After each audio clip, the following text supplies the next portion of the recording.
I am a lawyer. I'm an engineer and an IP lawyer by background. I am not a technologist. Everything that I know about AI, I've learned from Bill Faruqi in the last 9 months of working with this company. He'll say everything he knows about the law he learned from me. Unfortunately, he's not here to share that. But what he's doing and what MindHYVE is doing is something that is truly remarkable and directly on point with the topic that is here. So I want to take you guys in my best attempt to walk you through what exactly we do. We develop orchestrated agentic artificial general intelligence systems. I know a lot of those words in that sentence are controversial. So again, I'm going to try my best to break this down. So conceptually and structurally, what Bilal Faruqi did 2 years ago, Bill Faruqi did, I call him by the name, I met him at 20 years ago. He decided to go left 2 years ago and develop large reasoning models, a frontier large reasoning model. And what he did in the thinking of creating that was to not be data dependent, to not pattern recognize, to not approach as a large language model, but in fact teach conceptually, philosophically, how to reason, create a logic framework, ontologically approach kind of in a first principles way how to think in a particular domain. His secret sauce, he would have to explain how he figured out that literally, but that's the concept. To teach a large reasoning model how to become fluent in thought as opposed to fluent in knowledge or language. And in doing so, it allows for that model to understand purpose and be self-reflective and self-improvement. Secondly, he placed that brain, we call it Ava fusion, into a framework, a network called the grid, Ava grid. Conceptually, that is the orchestration layer.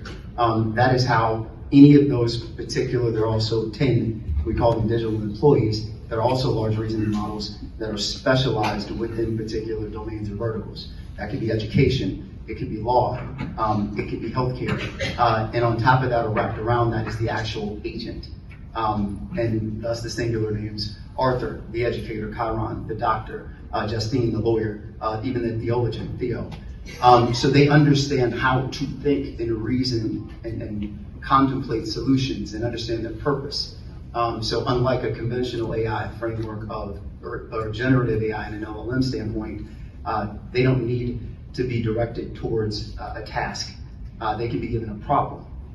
They can be automated. They ponder how to solution versus just simply how to execute on what's been given to them. So yes, and from there, we've developed it, and it's our point to come back to the actual question. The SaaS solution in education is a full-blown learning management system that has the capacity to actually consider and evaluate the student or the learner's need at any level, psychologically analyze them, create a curriculum that's suited to their learning style, given the educator's direction of how long they may need to educate that student in real time, understand the feedback, and accordingly in any language, adopt 0-point reasoning for the best way to even adjust along that education path. This could be primary, secondary, professional learners, homeschooling. The first of 2 pilots is actually, we are currently in 40 engagements across 3 countries. He is from Pakistan. The majority of I should say a quarter of those to a third of those are pilot projects within the country of Pakistan. Also in Africa, in Kenya, and in Nairobi, and starting one pilot with a medical school in Turkey. So there's a tremendous amount of opportunity in this space. We are unlike what we're talking about right now. Our models are closed source, but within our grid, we often will rely on and communicate with other open source models, other AI technology to come and feed into our large reasoning models to then gather the best way and to discern how to best solution for that idea. There's also ethical framework that's based into that philosophical large reasoning training on these models.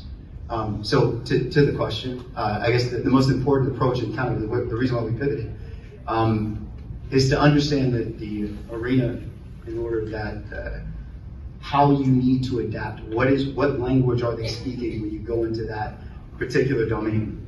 How to communicate with their existing systems. That's an inherent challenge to learn how to speak that language when you're trying to productize these solutions. And secondly, making sure that you have adoption from the top down. When we approach in these nations, we go for adoption from a leadership level, from a sovereign level. Most of our clients actually currently are either NGOs, nonprofits, or government adjacent, because that indicates a culture shift. You don't have that from the top. It's going to be very difficult from the bottom for folks to start to adopt that, and for you to get that feedback loop and make what you're offering better. So that's the way that we've arrived at what we're offering, and thus far it's been a game changer.